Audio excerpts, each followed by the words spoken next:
Sawadee and welcome to Morning Focus. I'm Aglit Bunyai. And I'm Pichai Chudsuksuwat. Now, the Prime Minister yesterday reaffirmed his decision to call for early dissolutions despite what the Democrats claim to be a hate campaign out against him.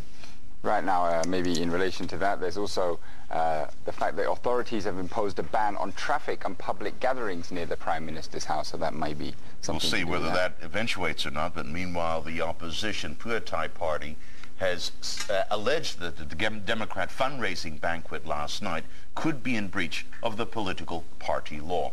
We'll have more details after this break. Welcome back to Morning Focus. Now we're about to get straight into the Thai headlines, and today we have some stories on monks and some stories on fish spas, but we start off with a story from Thai Rath, and they're running with the headline, "Fake Eye of Buddha Scammed Millions." Now this scam reportedly earned over 100 million baht in donations from worshippers, and now the head monk of the Sampantawong temple, where this supposedly taken place, has ordered an investigation into the so-called Eye of Buddha, which it is now being speculated is nothing but a simple diamond with absolutely no religious significance whatsoever. Right, also related to monks, Daily News has their own story, and their headline says, "Cruel monk murders ex-girlfriend.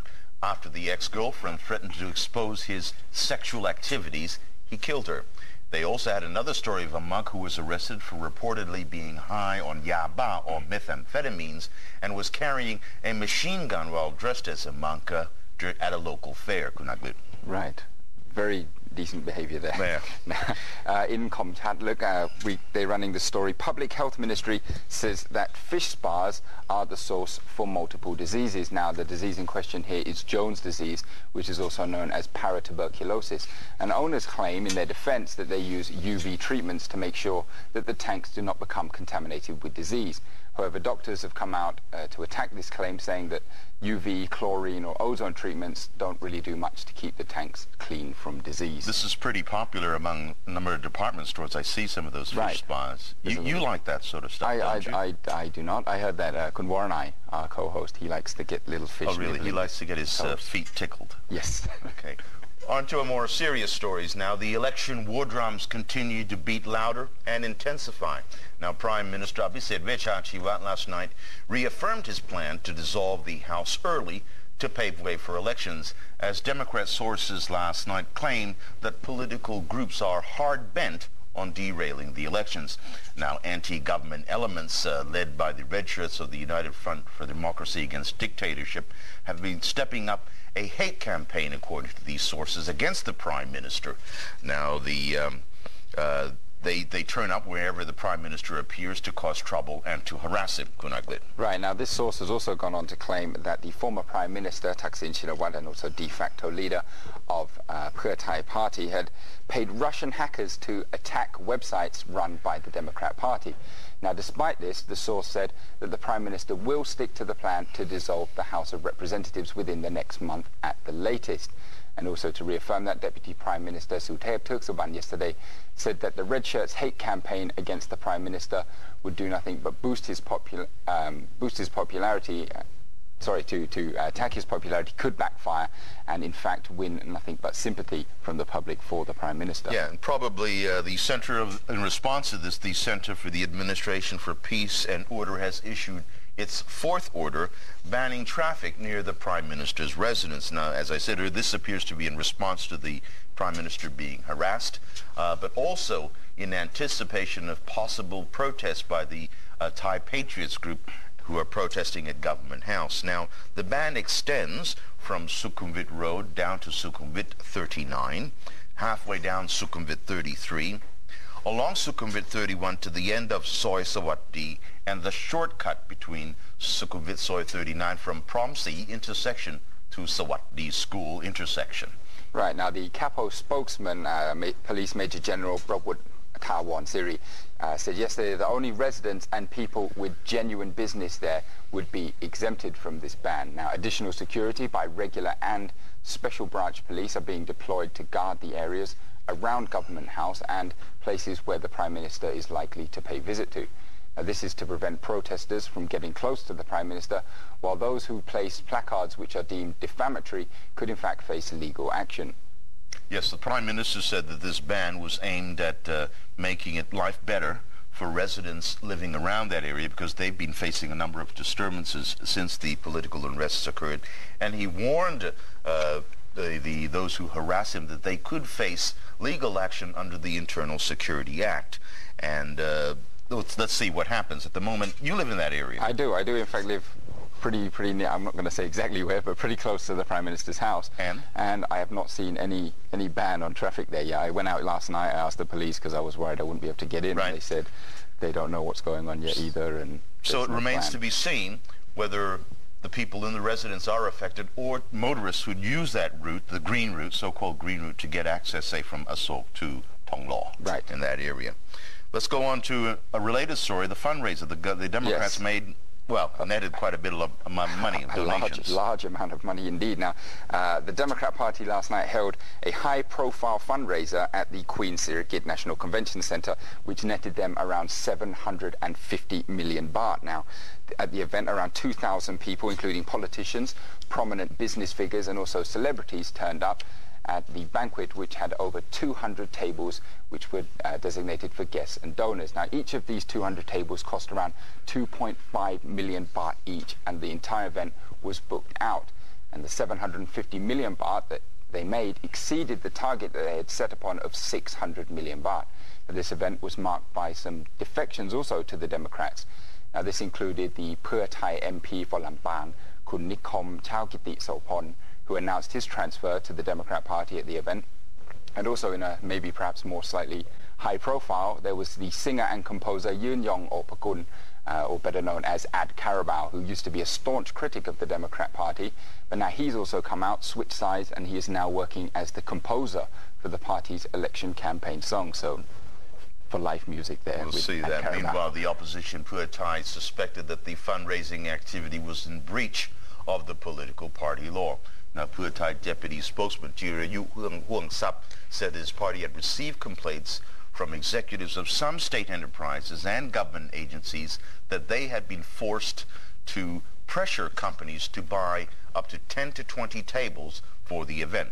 Now, the Pheu Thai party yesterday petitioned the Election Commission to investigate the Democrat fundraising banquet and see whether it contravenes the Political Party Act of 2007.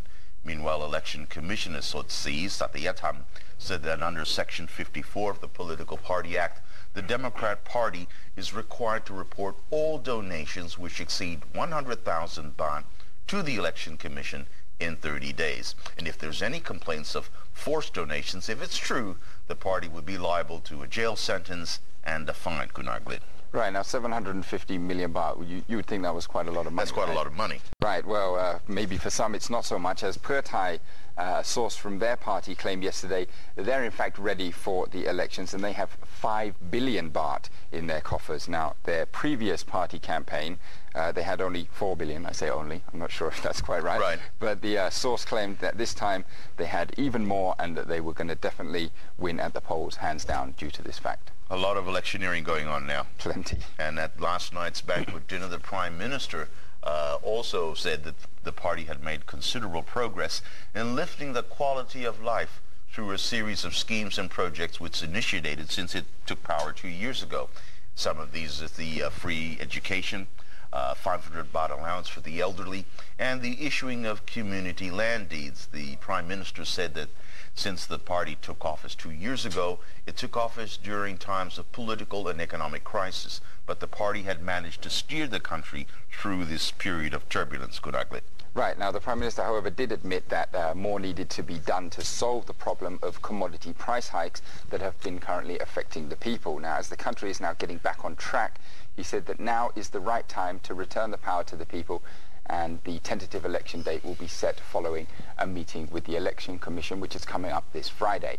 He also said that it's time for you to decide if you will choose, and he's talking to the public here, a party that works for the well-being of the people, or will you choose a party that only talks about past political conflicts? Right, as you mentioned earlier, the Prime Minister may want early dissolution, but he may not get what he wants. He's meeting the Election Commission on Friday, and the Election Commissioner, Kun Sotsi, said that there are a number of organic laws which must be passed before an election can be held. Now, under the amended constitution, the general election can only be held if there are 3 organic laws are amended. That's one which deals with the MPs and senators, the second one on political parties, and third on the Election Commission. Now, the Election Commission has finalized the draft, but it has yet to be sent to the cabinet for approval. So, Kunaglit, what needs to happen now is there's going to be a censure debate next week, and according to a lot of sources, the organic laws could be passed within 2 weeks. Right. If nothing happens. So that means maybe a dissolution at the end of the month, early April. Who knows? We'll find out more on Friday. It sounds like there's a lot of confusion and there's a lot of bureaucracy involved in this, as the Commissioner said that the amended Constitution only allows the EC to issue an announcement that can take effect in place of the organic law on the election of MPs and senators. But the Charter does not allow the agency to do the same with the organic law on political parties or, in fact, the EC itself. Now, she said that the EC will ask the Prime Minister to push for quick passage of the 2 organic laws, and that would be in order to break the impasse, and suggested that the Prime Minister should defer the plan to dissolve the House to perhaps a later date. Right. We don't have much time left, so briefly we'll do a non-political story now on Cambodia. Cambodia has agreed to attend a joint boundary commission meeting with Thailand later this month at the end of March. Now, the planned JBC meeting should have taken place on February the 27th, but had to be postponed after Cambodia said it wanted the international community to intervene in the border dispute between the 2 countries. Gunaglit. Now, both will be discussing the terms of reference for peace Indonesian observers coming in. That's right, and the Foreign Ministry spokesman, Thani Tong Pakdi, said that the Indonesian Foreign Minister, Marty Natalegawa, and also ASEAN Chairman, had informed the Ministry of Cambodia's decision. However, further details of the format, the date, and the venue of the meeting will still need to be decided at a later date. Now, the role of the JBC meetings is primarily to discuss the border situation, but the next one will also cover terms of reference regarding a proposal to send a delegation of Indonesian observers to the disputed areas, which needs to be discussed. Meanwhile, yesterday the Prime Minister said he promised to step up efforts to secure the release of Thai Patriots Network Coordinator Virat Somkwamkit. He met yesterday with Kun Virat's mother and brother, and they said that they were satisfied with the meeting. The Prime Minister said he would try to convince the Cambodians to allow Kun Virat to leave the prison to receive medical attention. Right. That's all we have for now, but we go to the cartoon. We do. Now, today's comic strip is from Rath, and it features a conversation between 2 men, and they're discussing the recent scandal regarding missing weapons from a military base in Brandbury. And the first man says, who says the military is only good at spending money and buying weapons? And the second man replies to that, well, I don't know who says that, but what else are they good at? And the first man says they're also good at making money by being weapons dealers. Right, now that could be, there's some speculation that perhaps a small group of soldiers perhaps took the weapons and sold them on. That's speculation. Speculation. I think it's someone else obvious. said that, not us. Well, that's all we have for Morning Focus this morning. Thank you for watching. If you have any comments or suggestions, please email us at morningfocus@postnews.co.th. And with that, over to